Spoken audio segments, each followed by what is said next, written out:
నమస్తే, welcome to trending now. ఇది ప్రజా సంక్షేమ ప్రభుత్వమా, ప్రజా సమాధి ప్రభుత్వమా?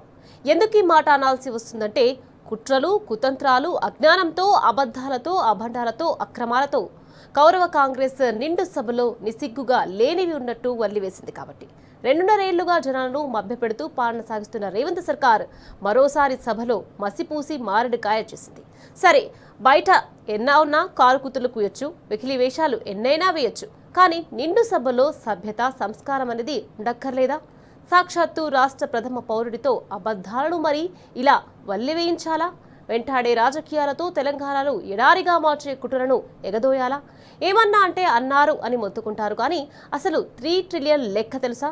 దానికి ఎన్ని సున్నాలు ఉంటాయో తెలుసా? ఆ 3 ట్రిలియన్లో తెలంగాణ ప్రజలు ఉన్నారా లేరా? తెలంగాణ ప్రజలు లేని 3 ట్రిలియన్ ఎకానమీ ప్రస్తావన ఎవరి కోసం? మూసీ సుందరీకరణ చుట్టే తిరిగిన బడ్జెట్ ప్రసంగంలో రైతు బంధు ప్రస్తావన ఏది? 6 గ్యారంటీల మాట ఏమైంది? డిక్లరేషన్లు, జాబ్ గ్యారంటీ హామీలు, హెల్త్ పాలసీ, గ్రీన్ ఫీల్డ్ రోడ్లు, ఫోర్త్ సిటీ ప్రస్తావనలు ఏమయ్యాయి? కోర్, ప్యూర్, రేర్ పాలసీ తప్ప పబ్లిక్ పాలసీ లేవి. సమస్యల పరిష్కారం హామీలేవి.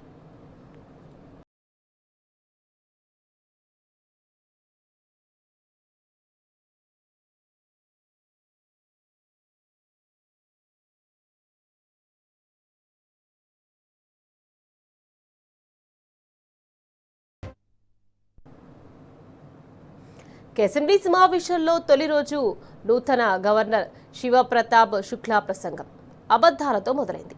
బడ్జెట్ సమావేశాల సందర్భంగా ఉభయ సభలను ఉద్దేశించి గంట పాటు ప్రసంగించిన గవర్నర్ శుక్లా ప్రభుత్వ లక్ష్యాలను, అభివృద్ధిని, సంక్షేమ పథకాలను సుదీర్ఘంగా వివరించారు. కానీ అందులో ఉన్నది డొల్ల. ప్రసంగ పాఠమంతా చిత్తు కాగితంలా మారింది. అంతా స్కాముల గురించే, స్కీముల ముచ్చటే లేదు. ప్రజలకు ఇచ్చిన 6 గ్యారంటీలను అసెంబ్లీ సాక్షిగా అటకెక్కించింది రేవంత్ సర్కార్. 420 హామీల ప్రస్తావనే లేకుండా గవర్నర్ ప్రసంగాన్ని మమా అనిపించింది.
ఒక్క ప్రభుత్వం చేపట్టినటువంటి, ప్రారంభించినటువంటి ఒక్క కార్యక్రమం కూడా చెప్పలేదు.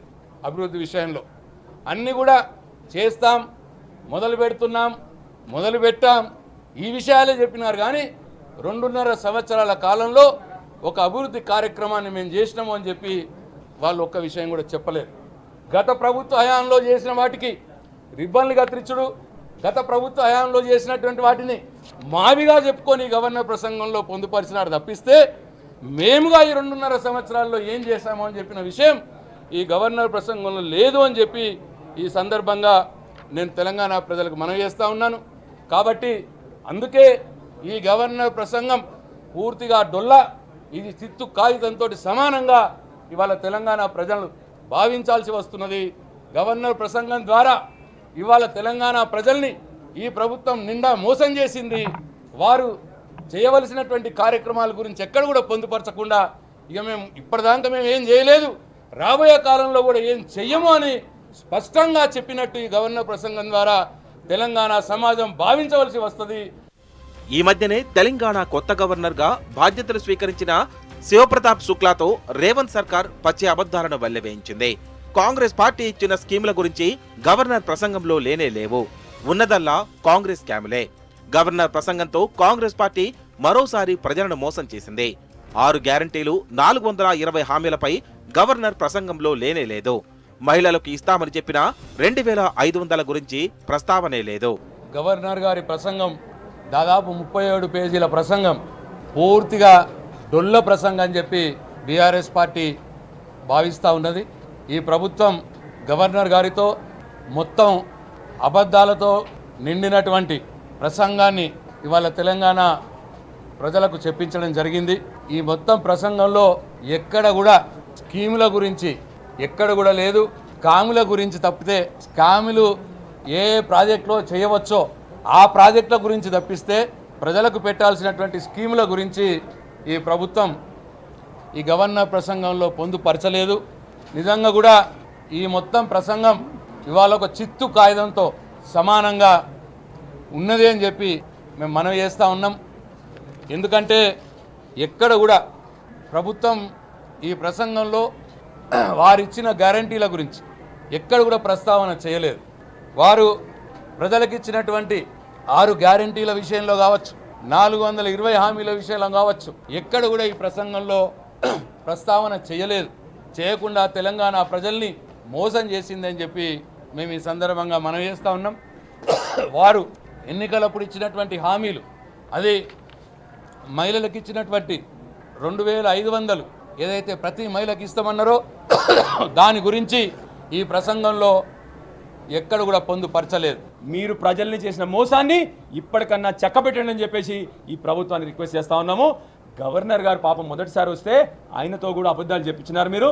దయచేసి పాపం ఇవాళ గవర్నర్ గారు ఆడిన అబద్ధాలకి ఆయన కూడా మళ్ళీ అన్ని దేవస్థానాలకు పోయి పాపం దర్శనం చేసుకొని రావాల్సిన పరిస్థితి. మీరెట్లా అయితే ఆ రోజు దేవుడి మీద ప్రమాణం చేసినారో మోసం చేసినారు ప్రజల్ని, ఇవాళ గవర్నర్ గారి పరిస్థితి కూడా అది తీసుకొచ్చినారని చెప్పి బాధతో చెప్తా ఉన్నాము. రైతులు, నిరుద్యోగులు, వృద్ధులు, వితంతువులు, వికలాంగుల గురించి ప్రస్తావనే తేలేదు. కేసీఆర్ ఇచ్చిన రైతు బంధు ముచ్చటనే లేదు. 10 ఏళ్లు చక్కగా వచ్చిన రైతు బంధు ఇప్పుడు ఆగమైంది. కేసీఆర్ ఇచ్చిన ఉద్యోగాలకు నియామక పత్రాలిచ్చి తామే ఇచ్చామని గొప్పలు చెప్పుకుంది. 12,000 ఉద్యోగాలిచ్చి 60,000 ఉద్యోగాలిచ్చామని గవర్నర్తో పచ్చి అబద్ధం వండి వార్చింది. వాళ్ళు పేదలకు 2,000 పెన్షన్ని 4,000 చేస్తామని చెప్పినారు. అట్లనే దివ్యాంగులకు 3,000 పెన్షన్ని 6,000 చేస్తామని చెప్పినారు. ఇవాళ ఈ ప్రభుత్వం వచ్చి సగం కాలం పూర్తి అయిపోయింది. ఇప్పటికీ పెన్షన్లు పెంచడం లేదు. ఇవాళ ఆ విషయం కూడా ఈ గవర్నర్ ప్రసంగంలో ఈ ప్రభుత్వం ఎక్కడ కూడా ప్రస్తావన చేయలేదు. ఈ 2.5 సంవత్సరాలుగా ఈ ప్రభుత్వం మోసం చేస్తూ మళ్ళీ ఇంకో సంవత్సరం వచ్చే సంవత్సరం కూడా మోసం చేయడానికి ఈ ప్రసంగం వాళ్ళకు ఇవాళ ఇక్కడ ఎక్కడ కూడా దీంట్లో పొందుపరచకపోవడం అంటే ఈ ఇంకో సంవత్సరం కూడా మోసం చేయడానికి సిద్ధపడుతున్నారు అని చెప్పి భావించాల్సి వస్తుంది అని చెప్పి మనం చేస్తూ ఉన్నాం. కొత్తగా పెన్షన్లు ఇస్తామని చెప్పినారు. ఇంట్లో ఉన్న వారందరికి ఇస్తాము అన్నారు. కేసీఆర్ ఒక తాతకే ఇస్తున్నాడు, అవ్వకే ఇస్తున్నాడు, మేము తాతకు కూడా ఇస్తామన్నారు. కేసీఆర్ ఇవాళ అత్తకే ఇస్తున్నాడు, మేము కోడలికి ఇస్తామని చెప్పినారు. ఇవాళ ఎందరుంటే అందరికి ఇస్తామన్నారు. ఒక్క కొత్త పెన్షన్ కూడా ఈ ప్రభుత్వం ఇవ్వలేదు. 2.5 సంవత్సరాలు పూర్తవుతున్నారు. ఇవాళ ఈ రాష్ట్రంలో దాదాపు సగం మంది రైతులకు రుణమాఫీ కాని విషయం ఇవాళ ప్రతి రైతన్న మనసులో ఉన్నది. ఇవాళ ఇప్పుడు గవర్నర్ గారి ప్రసంగంలో 2 లక్షల రుణమాఫీ చేసినామని చెప్పిన సందర్భం చూసి రైతులు ఇవాళ నవ్వుకునే పరిస్థితి వచ్చింది. మరి ఇవాళ గవర్నర్ గారితో అబద్ధం చెప్పించే ప్రయత్నం ఈ ప్రభుత్వం చేసింది. 2 లక్షల రుణమాఫీ ఇవాళ చేయకపోగా ఇంకా అనేక విషయాల్లో దాని విషయం మరి కొందరు చేయకపోతే మళ్ళీ ఇంకో రేపు ప్రొద్దున చేస్తామన్న విషయం కూడా ఇవాళ ఈ ప్రసంగంలో చెప్పలేదంటే ఇక రైతుల్ని 2 లక్షల రుణమాఫీ విషయంలో ఈ ప్రభుత్వం పూర్తిగా మోసం చేస్తున్నది అని చెప్పి అర్థం చేసుకోవాల్సిన పరిస్థితి వస్తున్నది అని చెప్పి మనం చేస్తూ ఉన్నాను. రాహుల్ గాంధీ గారు ఆనాడు అశోక్ నగర్కి పోయినరు. అక్కడ ఉన్న పిల్లలందరినీ రెచ్చగొట్టిర్రు. 2 లక్షల ఉద్యోగాలు ఇస్తాము, మీకు మొదటి సంవత్సరంలోనే ఇస్తాం డిసెంబర్ లోపల అన్నారు. ఎక్కడ పోయినాయి 2 లక్షల ఉద్యోగాలు? ఇలా ఇంకా సిగ్గు లేకుండా ఈ గవర్నర్ ప్రసంగంలో మందికి పుట్టిన బిడ్డలు నా బిడ్డలు అని చెప్పుకుంటూ 60,000 ఉద్యోగాలు మేము ఇచ్చినామని చెప్తా ఉన్నారు. ఎంత సిగ్గుచేటు అని చెప్తా ఉన్నాను. ఇలా కేసీఆర్ గారు ఇచ్చిన ఉద్యోగాల్ని తీసుకుపోయి ఖైదాలు ఇచ్చి ఇలా మేము ఇచ్చినాము అని చెప్తా ఉన్నారు. ఇలా చాలా తెలివి అనుకుంటారు, అతి తెలివి అనుకుంటారు. ప్రతి యువకుడు ఈ తెలంగాణ ప్రాంతంలో ఉన్న ప్రతి యువకుడు మీరు చేసే ప్రతిదీ ఇలా గమనిస్తూ ఉన్నారు. ఖచ్చితంగా మీకు సమయం వచ్చినప్పుడు ఖచ్చితంగా మీకు బుద్ధి చెప్తారు. తెలంగాణ యువత మొత్తము టైం కోసం వేచి చూస్తున్నారని చెప్తా ఉన్నాను. తెలంగాణ రైజింగ్ దిశగా వెలుగుతుందంటూ గవర్నర్ ప్రసంగం మొదలు పెట్టారు. ఎందులో రైజింగ్ దిశగా వెలుగుతోంది? కాంగ్రెస్ దోచుకోవడంలో రైజింగ్ లో వెలుగుతుందా? తెలంగాణ సొమ్మును గాంధీ కుటుంబానికి దోచిపెట్టడంలో రైజింగ్ లో ఉందా? తెలంగాణ ప్రజల భూములు దోచుకోవడంలో కాంగ్రెస్ రైజింగ్ లో అంటుందా? పేదల ఇళ్లు కూల్చడంలో, నేతల భూ కబ్జాలు చేయడంలో రైజింగ్ అవుతుందా? క్రైమ్ రేట్ లో రైజింగ్ అవుతుందా మిస్టర్ రేవంత్?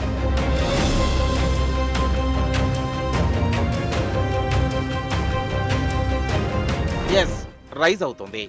దేంట్లో? కాంగ్రెస్ నేతల ఆస్తుల్లో రైజింగ్ అవుతుంది. మంత్రుల దోపిడీ రైజింగ్ లో ఉంది.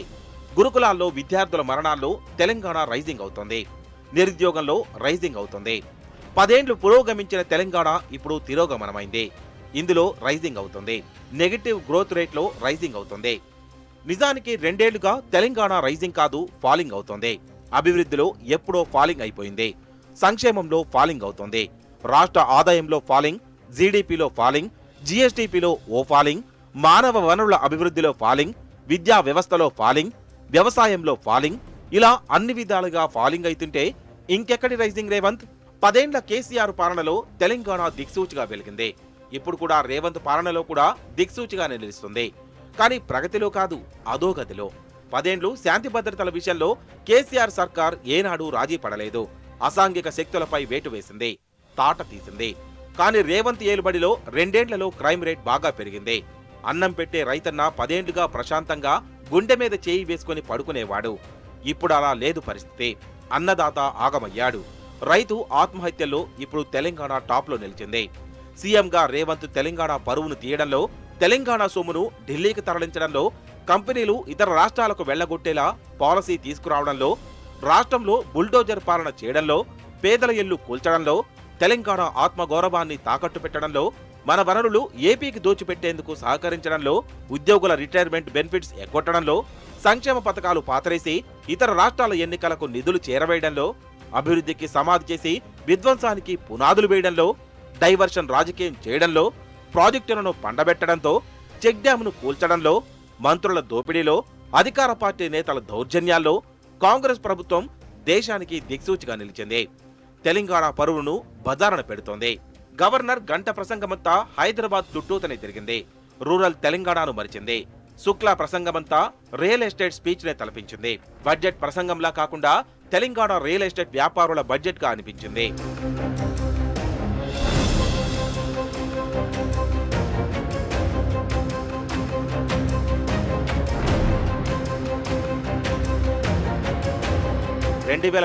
లోపు 3 ట్రిలియన్ ఎకానమీ లక్ష్యమన్నారు గవర్నర్. అది ఎలా సాధ్యం? ప్రభుత్వం దగ్గర ఉన్న ఎజెండా ఏంటి? 2047 వరకు 3 ట్రిలియన్ ఎకానమీ సాధించేందుకు ఏడాదికి రాష్ట్రాభివృద్ధి ఎంత ఉండాలి? రాష్ట్ర జీడీపీ ఏ మేర పెరగాలి? రాష్ట్రంలో నుంచి కంపెనీలు తరలిపోతుంటే 3 ట్రిలియన్ ఎకానమీ సాధ్యమవుతుందా? అసలు రాష్ట్రంలో శాంతి భద్రతలు క్షీణిస్తే 3 ట్రిలియన్ ఎకానమీని సాధించగలమా? విద్య, వైద్య రంగం దివాలా తీస్తే 3 ట్రిలియన్ ఎకానమీ వస్తుందా? అసలు రాష్ట్రంలో ప్రభుత్వ భూములే లేవంటుంటే 3 ట్రిలియన్ ఎకానమీని ఎక్కడి నుంచి పుట్టిస్తారు? రాష్ట్రం దివాలా తీస్తుంటే 3 ట్రిలియన్ వచ్చేదెలా? నిరుద్యోగం పెరిగితే 3 ట్రిలియన్ సాధ్యమవుతుందా? సంక్షేమం అమలు చేయకుండానే, అభివృద్ధిని వేగవంతం చేయకుండానే 3 ట్రిలియన్ ఎలా తెస్తావు మిస్టర్ రేవంత్? ప్రభుత్వ ఆసుపత్రులు, గురుకులాలు నిర్లక్ష్యం చేస్తే, కార్పొరేట్ వ్యవస్థను ఎంకరేజ్ చేస్తే ఎలా 3 ట్రిలియన్ తేగలవు? తెలంగాణ నీళ్లు ఏపీకి, నిధులు ఢిల్లీకి, ఉద్యోగాలు ప్రాంతేతరులకు దారాదత్తం చేస్తే 3 ట్రిలియన్ ఎకానమీ ఎలా సాధిస్తావు గుంపు మేస్త్రి? మానవ వనరుల అభివృద్ధి లేకుండా, కనీసం సదుపాయాలు లేకుండా విధ్వంస పాలన చేస్తూ బుల్డోజ్ రాజ్ చేస్తుంటే 3 ట్రిలియన్ ఎకానమీని సాధ్యమవుతుందా? అసలు ప్రభుత్వం దగ్గర ఈ 3 ట్రిలియన్ ఎకానమీ మీదున్న రూట్ మ్యాప్ ఏంటి? వీటికి ఆన్సర్ ఇవ్వగలవా ముఠా మేస్త్రి?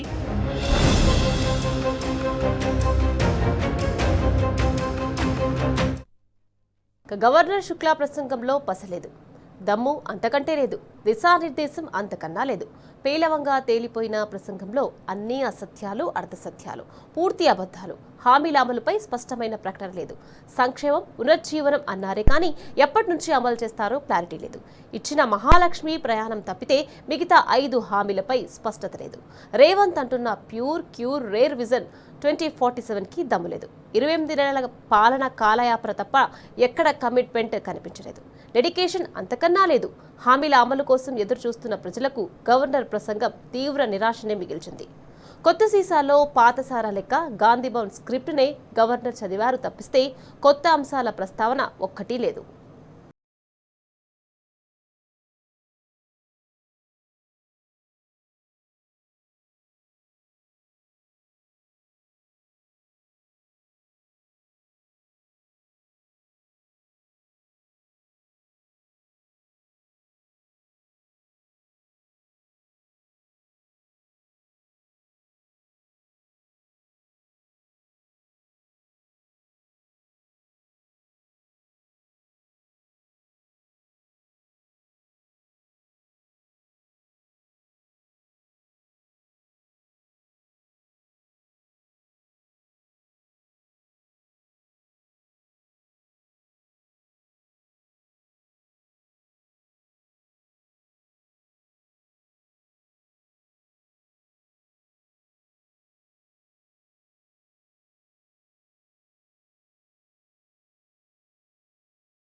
వాడతారు.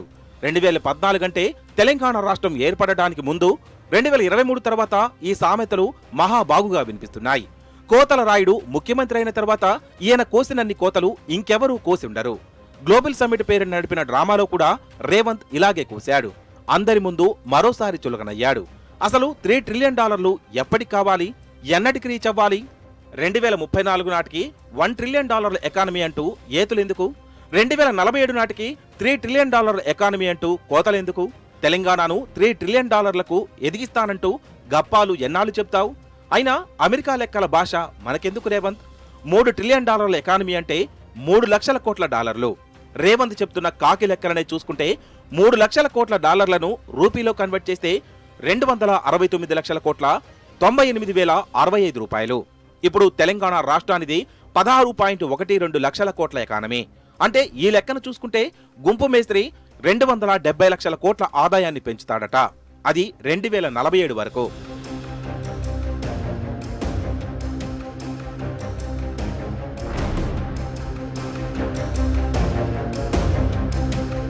$10% వృద్ధి రేటుతో 2034 నాటికి $500 బిలియన్ కూడా అవ్వదు. 15% వృద్ధి రేటుతో 2034 నాటికి $700 బిలియన్ అయ్యే అవకాశం ఉంది. మరి 2047 నాటికి 3 ట్రిలియన్లకు ఎలా రీచ్ అవుతుంది? ట్రిలియన్ అనే పదం ఎవరో ఏదో నేర్పించినంత మాత్రాన ఓ అనాలిసిస్ పాడు లేకుండా దాన్ని పట్టుకొని ఇవ్వడమేనా? అసలు ట్రిలియన్ అన్న పదాన్ని యూజ్ చేసిన రేవంత్ అండ్ దండుబాల్యం బ్యాచ్ కు $1 ట్రిలియన్ అంటే ఎన్ని సున్నాలుంటాయో తెలుసా? అందుకే అప్పుడెప్పుడో BRS working president KTR Revanth సర్కార్ కోట్ చేస్తూ సర్కాస్టిక్ గా కామెంట్ చేశాడు. $1 ట్రిలియన్ ఆర్థిక వ్యవస్థ కాదు, $1 ట్రిలియన్ అప్పులు చేస్తారంటూ కేటీఆర్ ఉతికారేశారు.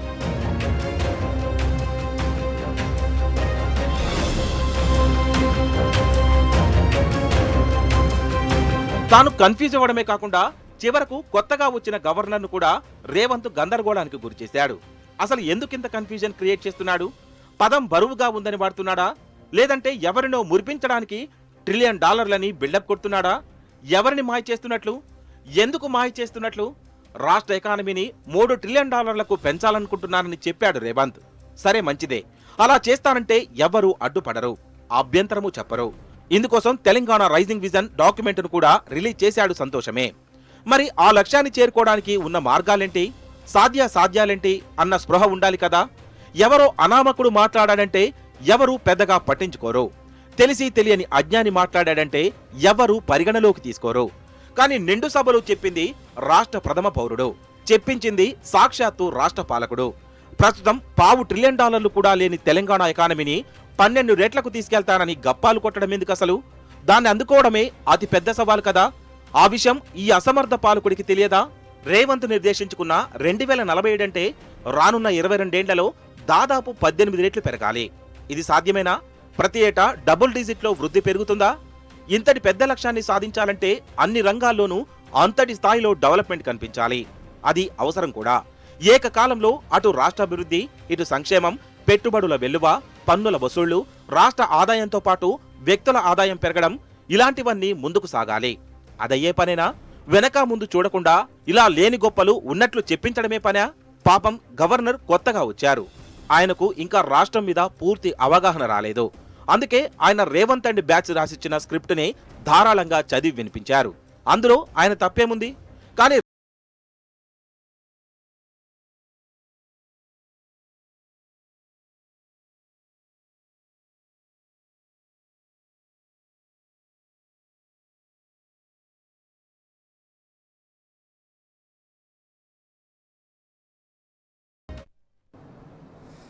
పెట్టుబడుల ఆకర్షణ, పాలనలో పారదర్శకత, ఇవి సభలో గవర్నర్ చెప్పిన మాటలు కాదు, గుంపు మేస్త్రి నీతులు. విధానపరమైన నిర్ణయాలను ప్రోత్సహించేలా పాలన ఉందంటూ గవర్నర్ కితాబిచ్చారు. గేమ్ చేంజర్ ప్రాజెక్టులన్నీ పరుగులు పెడుతున్నాయని వచ్చి పచ్చి అబద్ధాలను చెప్పారు. ఇవన్నీ తర్వాత చేయొచ్చు, కానీ తొలుత ప్రజల కష్ట సుఖాలను పట్టించుకోవాలి కదా, అన్నదాతల ఆవేదనను అర్థం చేసుకోవాలి కదా. ప్రపంచ స్థాయి విద్యా పరిశోధన సంస్థలను ఆకర్షించడం మంచిదే, కానీ అంతకుముందు మహిళలు, రైతులు, యువతపై ప్రత్యేక దృష్టి ఏది? ఆరోగ్యం, విద్య, జీవనోపాధిని పట్టించుకునే నాదుడేడి? ఆ తర్వాతే కదా మిగతావన్నీ. ఎన్ని ఉన్నా ఓ పాలకుడి పాలనలో పాలితులు ఎలా ఉన్నారనేదే అసలు పాయింట్ అవుతుంది. అందులో సక్సెస్ అయితేనే అన్నింటా గెలిచినట్టే. మరి ఆ జ్ఞానం ఉందా ఈ అజ్ఞాని రేవంత్కి?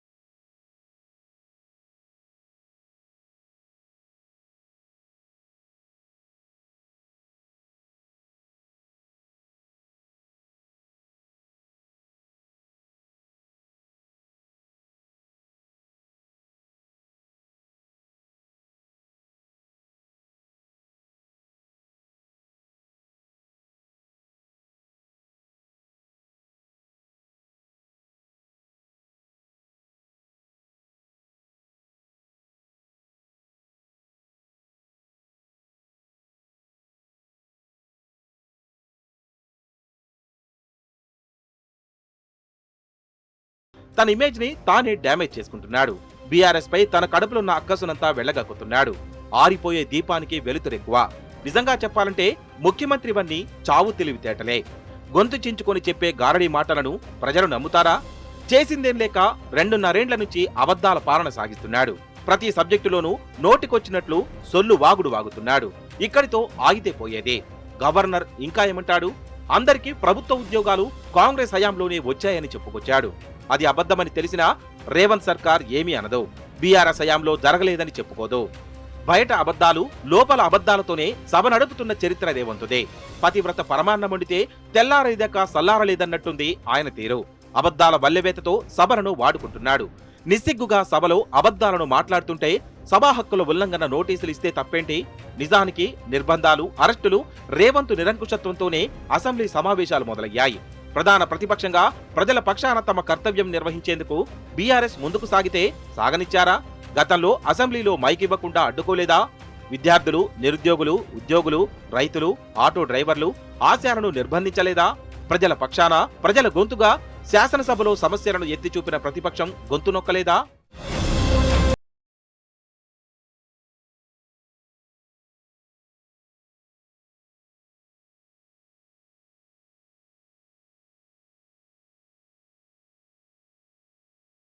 ఎందుకు దాచిపెట్టడం?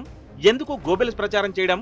తెలంగాణను సాధించి ప్రజలకు ఎంత మేలు చేశారో తెలంగాణ ప్రజలకు తెలియందేమీ కాదు. తెలంగాణ సంపదంతా ఢిల్లీ కాంగ్రెస్ నాయకులకు కప్పం కట్టడానికే ఈ నాటకాలు. తెలంగాణకు వస్తున్న ఆదాయం ప్రతి నెల 18,000 కోట్లు. అందులో అప్పులకు, జీతాలకు 6,000 కోట్లకు పోను మిగిలేది 12,000 కోట్లు. కాంగ్రెస్ అధికారంలోకి వచ్చిన 2.5 ఏళ్లలో రేవంత్ చేసిన అప్పు 3 లక్షల కోట్ల రూపాయలు. మరి డబ్బంతా ఎవరి జేబుల్లోకి పోతున్నట్టు? ఒక్క పథకం అమలు కాలేదు, ఒక ప్రాజెక్టు మొదలు కాలేదు, రుణమాఫీ పూర్తి కాలేదు, రైతు బంధు 2 సార్లే పడింది, ఒకేసారి వేస్తామని ఇంకా అందరికీ వేలేదు. ఇంత డబ్బంతా ఏమైపోతుంది? ఎవరి జేబుల్లోకి వెళ్తుంది? కాంగ్రెస్ ప్రభుత్వ హయాంలో తెలంగాణ ఖ్యాతి మసకబారుతోంది. పెట్టుబడుల సాధనలో గడిచిన 10 ఏళ్లలో దేశంలోని అగ్రస్థానంలో ఉంటూ మిగతా రాష్ట్రాలకు ఆదర్శంగా నిలిచిన తెలంగాణలో ఇప్పుడు పరిస్థితులు పూర్తిగా తారుమారయ్యాయి. రియల్ ఎస్టేట్, పారిశ్రామిక అభివృద్ధి, నైపుణ్య అవకాశాలు, సులభతర వాణిజ్యం వంటి సూచీల్లో ఇప్పటికే గత వైభవాన్ని కోల్పోయిన తెలంగాణ పెట్టుబడులకు సంబంధించిన సూచీలోనూ టాప్ 8 రాష్ట్రాల జాబితాలో అట్టడుగున నిలవడం ఆందోళన కలిగిస్తోంది. పారిశ్రామిక అభివృద్ధి, పెట్టుబడుల కల్పనలో కొన్ని నెలల క్రితం వరకు గడ్డు పరిస్థితిలో ఉన్న ఒడిశా, ఉత్తరప్రదేశ్, రాజస్థాన్ రాష్ట్రాలు తెలంగాణను దాటుకొని జాబితాలో మెరుగైన ర్యాంకులు సాధించాయి. ఇది ఇవాల్టి ట్రెండింగ్ నౌ. నమస్తే.